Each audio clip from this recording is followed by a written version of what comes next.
So this lecture is going to be a little bit longer because we're going to be talking about sexual grooming and child sexual abuse prevention, and that's my research area of expertise, so I have a lot to share with you. Recently, the CEO of the National Children's Advocacy Center said that research on sexual grooming should be the core of child abuse prevention training and community awareness efforts. And so hopefully by understanding sexual grooming, you can be a leader in your community and in your family at teaching people on how to detect sexual grooming behaviors and thus to prevent child sexual abuse. But first, let's talk a little bit about the history of sexual grooming. So if we go back to the 70s and 80s, before most of you were born, but when I grew up, most of the information that we knew about child sexual abuse focused on abuse perpetrated by strangers, so stranger danger and family members. We didn't really recognize that people in our child's surroundings, people we thought were good, kind people, could actually be harming our children. And so the widespread risk of child sexual abuse by individuals who worked in youth-serving organizations such as schools, churches, Boy Scouts really only became known to the public in the early 2000s as the Boston Globe scandal broke in 2002, and that's where a lot of the allegations about sexual abuse within the Catholic Church became open for the public to be aware of. Ultimately, there were 10,000 people who reported abuse by Catholic clergy. John Jay was commissioned to do that study, and we'll talk a little bit about that later. In 2010, the Boy Scouts of America, allegations came out, and by the time of the last filing against them, there were over 100,000 people who had made civil claims against the Boy Scouts of America. And in 2004, Cheryl Shakeshaft published a report to the Department of Education about child sexual abuse or educator sexual misconduct in schools, and she concluded that 9.6% of American children had experienced some form of educator sexual misconduct, broadly defined to include verbal and contact sexual abuse. She concluded that about 6.8% reported some form of contact sexual abuse. The first kind of mention of sexual grooming was in the FBI Law Enforcement Bulletin in '84. They did a special issue on pedophilia where they stated that some individuals who wanted to sexually abuse children gained access to minors through their occupations, using seduction to gain control over the children by employing games, gifts, and trips. So this was one of the first kind of written documentations that these positive strategies were used in child sexual abuse. And similar to adult rape myths, a lot of people thought that child sexual abuse was a violent crime where children would be physically harmed and they would scream and yell, and that's not the case, and that's because of the grooming process, which you'll learn about. In the 2000s, there was a lot written theoretically and case studies about how child sexual abuse happened, and they started to label the process as sexual grooming. And then it was only in 2011 when the Sandusky case at Penn State broke, where this guy on the left, Jerry Sandusky, was convicted of abusing children within the Penn State football family, that we started to recognize sexual grooming kind of publicly. So that was a term that was used in the media to describe the behaviors and tactics used by those who perpetrate sexual abuse against children. And so people came to understand that there were positive strategies that were being used. Like Jerry Sandusky, for example, was well beloved in the community. He, had a youth serving organization, but there were also a lot of red flags, which we'll talk about in a little bit, that he was showering with boys and that he took, kids for stays overnight at his home, and that's when the abuse happened. One of the troubles or problems historically with child sexual grooming research was there was a lack of a universal definition. So even if I ask you today, what is child sexual grooming? A lot of people will have a vague idea of what it is, but there's a lot to encompass. And when my colleague and I started studying it, there was not one unique definition in the field. And in order for us to measure something, we have to understand the construct that we're measuring. But so what we did was we compiled the definitions that had existed in the field up until that point. And you can see there was a lot of different ones, but if you look at what's underlined, those commonalities are that it seems like it's a process, that it's a manipulation, that there are specific behaviors or steps, And so that kind of formed the foundation of what we kind of understood to be sexual grooming. And this led my colleague Georgia Winters to come up with the sexual grooming model, the SGM, where we identified 5 stages based on the research that had been done to that point. The first being the victim selection stage, where perpetrators select vulnerable victims. We'll talk a little bit about that momentarily. The gaining access and isolation to them. So in order to perpetrate the abuse, they have to gain access to them. Then they need to develop trust with the child, their family, and those around them. Then the 4th stage is the desensitization to sexual content and touch, and that's where they start to cross those boundaries. It's after this point that the contact sexual abuse happens. And finally, we have the post-abuse maintenance, which happens after the contact sexual abuse to prevent disclosure and detection. So we wanted to validate the model. So what we did was we identified 99 experts in the field who had published on the topic of sexual grooming in some capacity. Of those, 44 had active emails. So we emailed them, and 18 people responded, which doesn't sound too high, but it's a 40% response rate, and in research that's actually quite good. So in addition to identifying those 5 stages, we found 77 sexual grooming behaviors that were described in the literature, and we asked them to rate, those experts to rate the relevance of those 77 sexual grooming behaviors to the construct of sexual grooming from 1 to 4. We also asked them to rate the relevance of the 5 stages and to identify if they felt a behavior was relevant, under which stage they felt it fell. So the results of that were that experts deemed that all 5 stages of the sexual grooming model were relevant to the sexual grooming process, and they said that 42 of the 77 behaviors were relevant to the sexual grooming process, and the items were then organized by stage. So this is the final version of the sexual grooming model. So it's really the same as what we proposed with the victim selection. So they select children who are vulnerable either psychologically or because they lack guardianship. They then gain access to the children either by working in youth-serving organizations or befriending their family, which is a process known as familial grooming. They then also try to isolate the child by doing things alone with the child or psychologically isolating them. They then develop trust with the child, their parents, and those around them. So this is where they use the guise of their, reputation within the community as a good person. They also will tend to give the children compliments, make them feel special, do childlike activities with the younger children. Maybe the older children they might give drugs or alcohol to. In the 4th stage, those are the more overt behaviors where they desensitize them to sexual content and touch. And then finally, they engage in post-abuse maintenance behaviors where they kind of try to convince the child that what happened wasn't that bad, that it was normal, that they love them, so that they won't disclose the abuse or they won't tell other people about it. So ultimately, this was the definition of sexual grooming that we developed based on our model. And we published it. So this is the grooming definition that we use kind of going forward. So sexual grooming is the deceptive process used by sexual abusers to facilitate sexual contact with a minor while simultaneously avoiding detection. Prior to the commission of the sexual abuse, the would-be sexual abuser may select a victim, gain access and isolate the minor, develop trust with the minor and often their guardians, community and youth-serving organizations, and desensitize the minor to sexual content and physical contact. Post-abuse, the offender may use maintenance strategies on the victim to facilitate further sexual abuse and/or to prevent disclosure.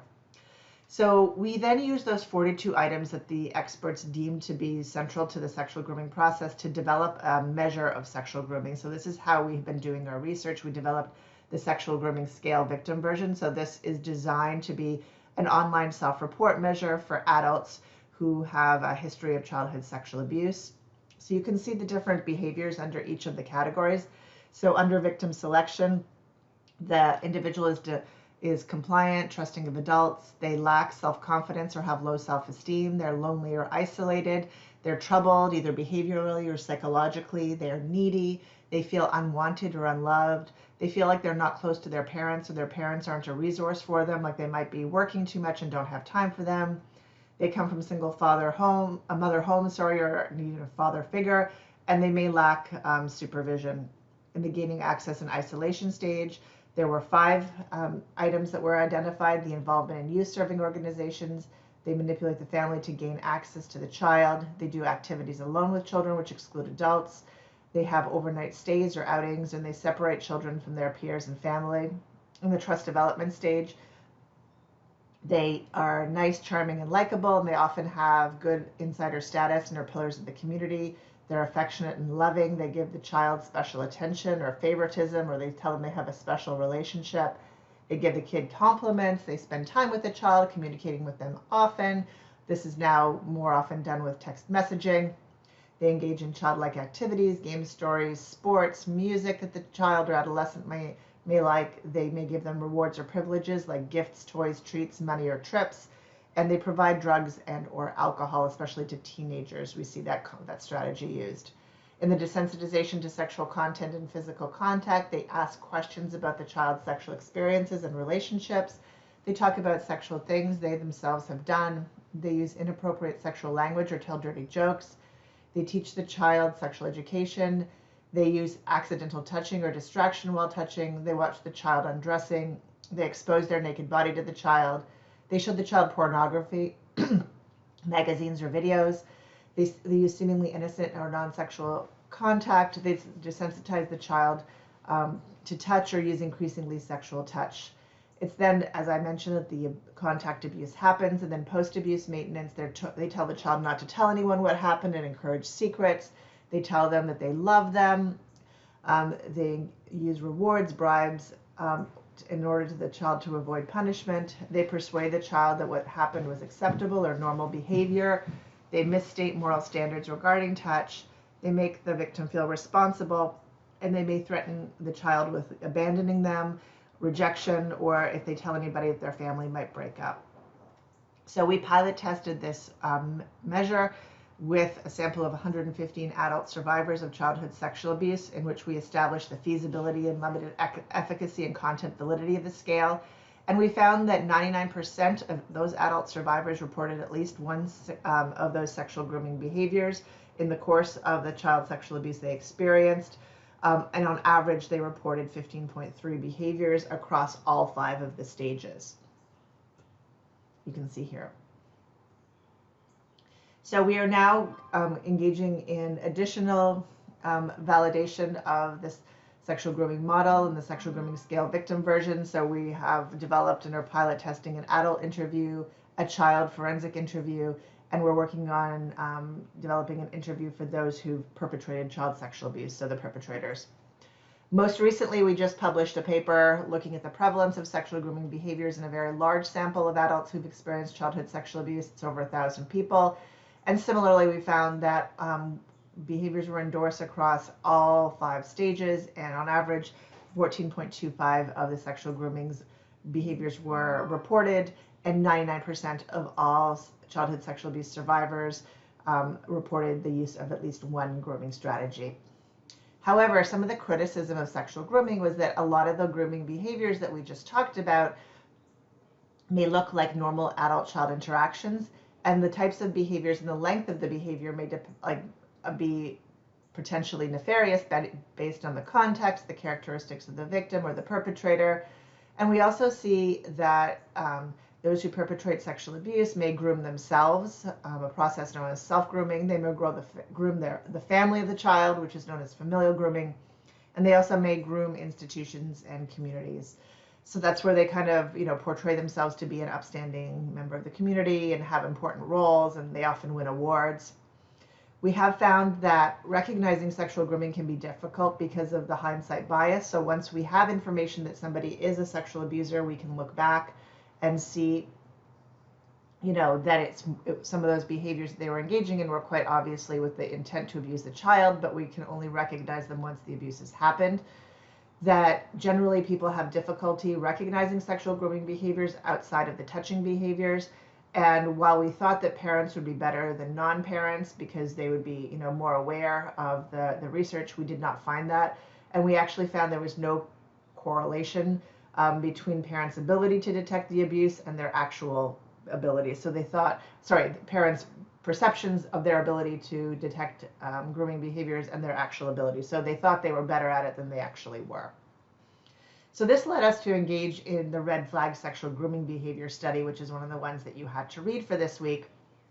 And here we wanted to look at which of those 42 behaviors differentiated between normal, healthy adult-child interactions, like for an adult mentor to tell a child who is neglected they're special, that's a nice thing, right? Like those are the kinds of things we want people in our community to do for our kids.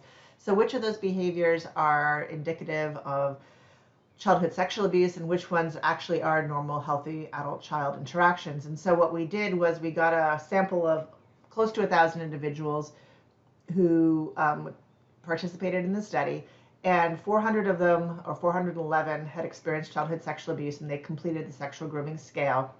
The other 502 did not experience childhood sexual abuse, and we had them complete a modified version of the scale about the adult male with whom they had the most interpersonal contact. And those people who were not abused were also randomized into asked to complete it about a male who is either a family member, non-family member, or a community member.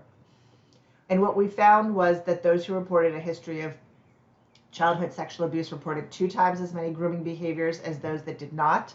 We found that that was the case across all the stages. In particular, there was a moderate effect size for the victim selection and post-abuse maintenance, a large effect size difference between the desensitization, which is the 4th stage, and a small effect size between the gaining access, isolation, and trust development. We did find significant differences between 38 of the 42 behaviors. So I don't want you to really understand all these numbers, but basically this is to show you the ones that are highlighted in gray are the items that were statistically significant between the two groups. The light gray means there is a small effect size, meaning that it was less than, it was 1.7 to 3.5 times more likely in those who'd experienced childhood sexual abuse. The moderate gray was a moderate effect size, so that's 3.5 to 6.7 times more likely in those who experienced childhood sexual abuse. And the dark gray were large effect sizes, so you can see in stage 4 we had a lot of those, and that's 6.7 to upwards of 30 times more likely in people who'd experienced childhood sexual abuse than those who did not. And this really led to the development of this infographic, which is also in your folder. And we've been disseminating this as widely as we can, and please share this with your networks as well. This is what we call our red flags of child sexual grooming behaviors, and we have put the behaviors based on their effect size into low, moderate, and high risk. So at the high risk, we have those touching behaviors. So those increased sexualized touching, 34 times more likely. Seemingly innocent, non-sexual touch, 8 times more likely. Accidental touch or distraction while touching, 21 times more likely in those who experienced childhood sexual abuse. Exposing their naked body to the child, 26 times more likely. Watching the child undress or while naked, 11 times more likely. Showing the child pornography, magazines, images, or videos, 8 times more likely. Telling the child about their past sexual experiences, 9 times more likely. And this is the only behavior that doesn't come from that stage 4, but separating or isolating the child from their peers or family, that is 19 times more likely in children who've experienced childhood sexual abuse. On the moderate risk side, we see this is between 3.5 and 6.7 times more likely. So asking the child questions about their sexual experiences and relationships, 6.4 times more likely. Using inappropriate sexual language or telling dirty jokes, 5.7 times more likely. Teaching the child sex education, 4 times more likely. Providing the child with drugs or alcohol, 4.6 times more likely. Getting close to the child's family to gain access to them, 3.8 times more likely. The child lacking adult supervision, 5.5 times more likely, and the child is not close to their parents, so their parents aren't a resource for them, and giving the child rewards or privileges. And this was only for the community member. So if a family member gives a child a reward or privilege, that is not a moderate risk. It's only when somebody who is like a teacher or a soccer coach, for example, gives a child reward and privileges that it's a moderate risk behavior. So these enhanced risk behaviors are somewhere between 1.7 and 3.5 times more likely amongst individuals who experience childhood sexual abuse, and a lot of them pertain to the characteristics of the child. So lacking self-confidence, feeling unwanted or unloved, feeling lonely or isolated, or having behavioral troubles, feeling needy, And then the behaviors of the perpetrator, doing activities alone with the child, giving them a lot of attention, spending a lot of time with the child or communicating with them often, showing them love or attention, and telling them they love them or that they're special or they have a special relationship. So you can see that in some of these, it's twice as likely, 3 times as likely, but there could be reasons why an adult would engage in those types of behaviors. Taking a child on an overnight stay or outing, that's only an enhanced risk when it is somebody who is not a family member. So it's okay it's not statistically different when it is a family member. And then giving the child rewards and privileges when it's a non-family member. So like a neighbor, for example, that would be an enhanced risk. When it's a community member, it's a moderate risk, but it's not a risk for a family member. So some of these behaviors might change based on the context and the characteristics. So context could be where the abuse happens, like is it happening in a religious organization, the Boy Scouts? Is it sex trafficking online or within sports? The characteristics of the victim, is it an adult or an adolescent who is the perpetrator? The gender of the person, so is it a woman or a man who is perpetrating, and is the perpetrator an adolescent or an adult? Then looking at the characteristics of the offender, again looking at the gender, and then the relationship to the child. So as I mentioned early on, John Jay College actually got the contract to look at sexual abuse in the Catholic Church, and Karen Terry, who's on faculty in the criminology department at John Jay College, was the lead investigator, and she studied all those 10,000 cases of childhood sexual abuse to really understand what had happened. And she was kind enough to share her data set with us. And so we looked at the presence of sexual grooming behaviors used in those cases of childhood sexual abuse. And so while we weren't able to use our model exactly because the data had already been gathered, we were able to code for certain behaviors, and we saw they were gaining access in isolation. So they were using their role in the church to meet victims and socialize with their family. They engaged in trust development behaviors like giving a variety of gifts or other enticements, and they desensitized the child to touch and content by introducing sexualized conversations and physical contact.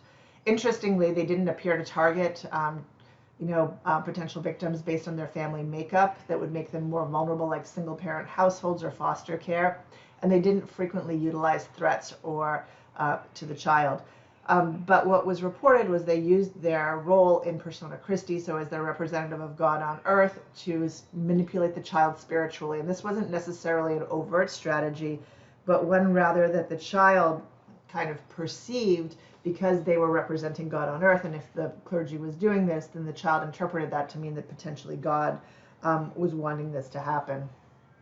We similarly looked at publicly available records of child sexual abuse within the Boy Scouts of America. The LA Times published thousands of reports of child sexual abuse within the Boy Scouts of America. We were able to look at those case files, and 203 of them contained enough information that we were able to code them, such as police reports, news articles, victim or guardian statements. And then we found evidence for all 5 stages of the sexual grooming model in those cases as well. And so they engaged in victim selection by selecting kids that were compliant and trusting. They did activities alone with the children. So this was oftentimes outside of the context of the Boy Scouts. So they would, befriend them and engage in sexual abuse behavior, outside of the context of the Boy Scouts. And then they would watch the child undressing, which can frequently happen, because camping activities were normative in Boy Scouts of America, and they told the child not to tell or use secrets. We haven't really studied, we're actually in the process of studying child sexual abuse within the context of sport, but sports are unique in that there's a lot of time alone with the coach, and especially at those upper levels, there's a power dynamic where, elite athletes might be at greatest risk, because if they come forward and they report their coach, they might risk everything that they've done.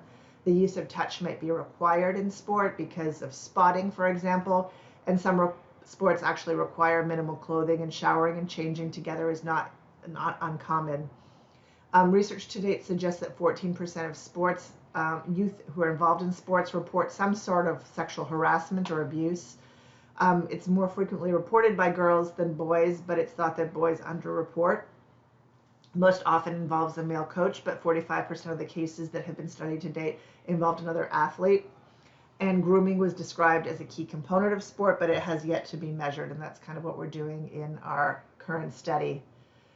Online sexual abuse also uses sexual grooming. So you want to distinguish between sexual solicitation and grooming. So solicitation is just a one-time contact, whereas grooming is the formation of a relationship. There can be various purposes for using grooming online. The first is to get child sex abuse material, so having the child send pictures or taking pictures of the child. Some people engage in it for fantasy, so they don't elicit childhood sexual images, sexual abuse images, or they don't seek to meet the child, but they just want to have the fantasy of talking with a child in a sexualized manner. And then some people seek to take the conversations offline and they meet the child so they can engage in contact sexual abuse. However, while a lot of this is portrayed to be perpetrated by strangers, a recent study by David Finkelhor and his colleagues found that 80% of youth who were groomed online knew the person offline in some capacity, and that overall 68% of all online sexual abuse, whether grooming or solicitation, is perpetrated by somebody known to the victim. So this is somebody potentially in their peripheral network. It could be a friend of a friend. It could be an older sibling of somebody that they know. And we found that in our sample of those who'd experienced contact sexual abuse, 8.5% met the perpetrator online. So the majority of people are not meeting perpetrators online. Interestingly, perpetrators do not portray themselves to be minors. They might kind of fudge their age by a couple of years, but they portray themselves to be adults. They use sexual grooming strategies online that mirror those of the sexual grooming model. They introduce sexual topics very quickly, usually within the first half hour, because they can reach many people online and they don't want to waste their time. And so they see who might bite if they talk about sexual topics. So that's a really good prevention strategy, is to teach kids if somebody says something sexual or inappropriate, then just disconnect or tell a trusted adult. Most will take the conversations offline, as we'll learn with online sexual abuse prevention, why that's important and what organizations can do to stop that from happening.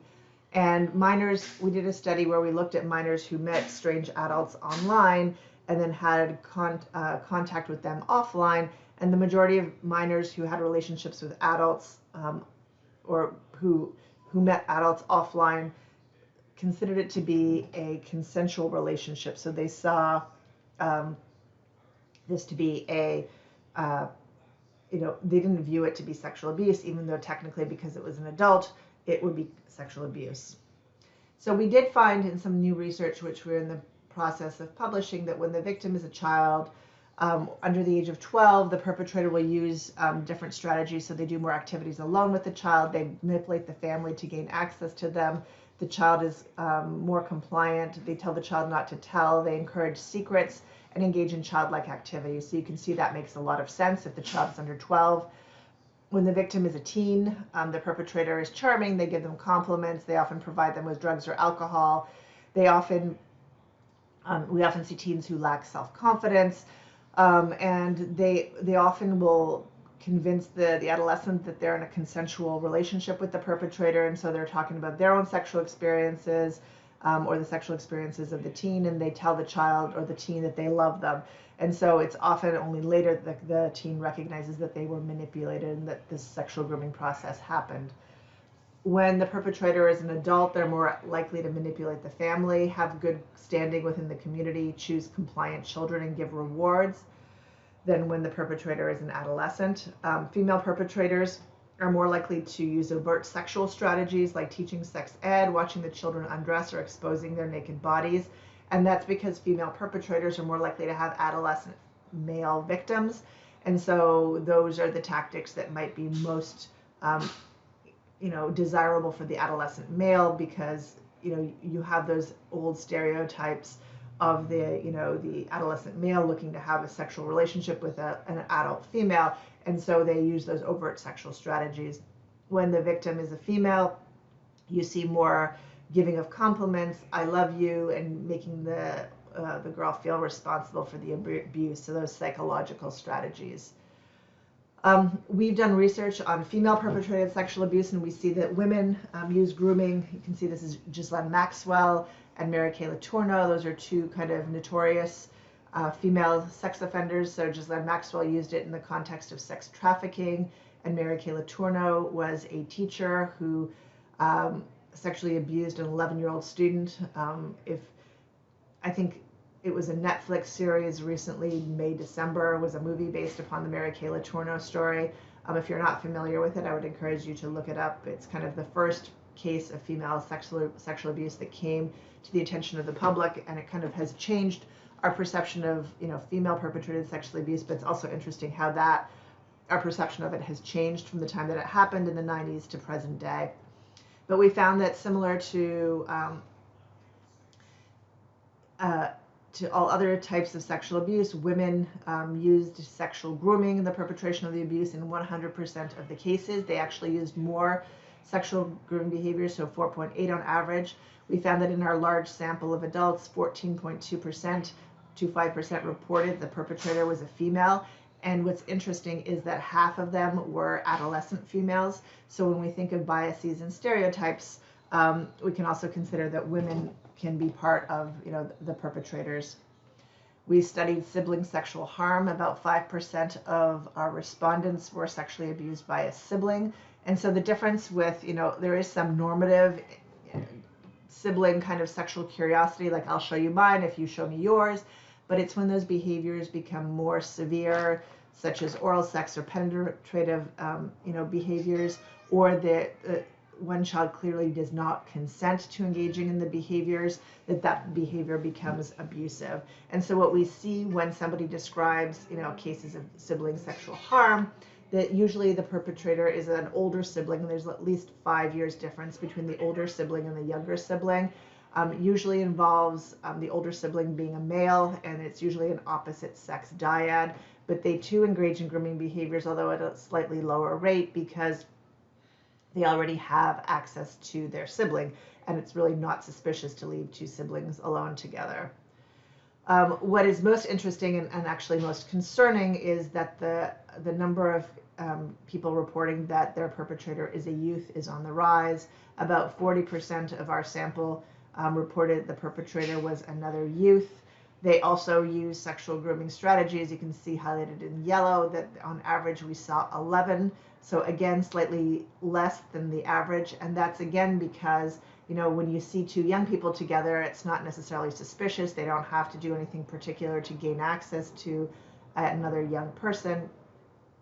And we see that 96% of them are known to the victim. So friends, biological or step siblings, family members, romantic partners, or acquaintances. And low self-esteem is the most commonly reported vulnerability. We're going to be talking more about educator sexual misconduct when we talk about institutional sexual abuse, but you already read my study, and then you saw that we found that grooming was very common in cases of educator perpetrated sexual abuse. We did a subsequent follow-up study where we found that 100% of all cases of educator sexual abuse involved child sexual grooming. Again, multiple behaviors reported, but we're seeing things such as communicating via email, text, and social media, which is a big no-no, meeting students outside the school, giving the students gifts, sharing personal information, giving them special attention. But what's interesting is that the perpetrators are often well-liked and well-respected, and Cheryl Shakeshaft actually found they were often award-winning teachers.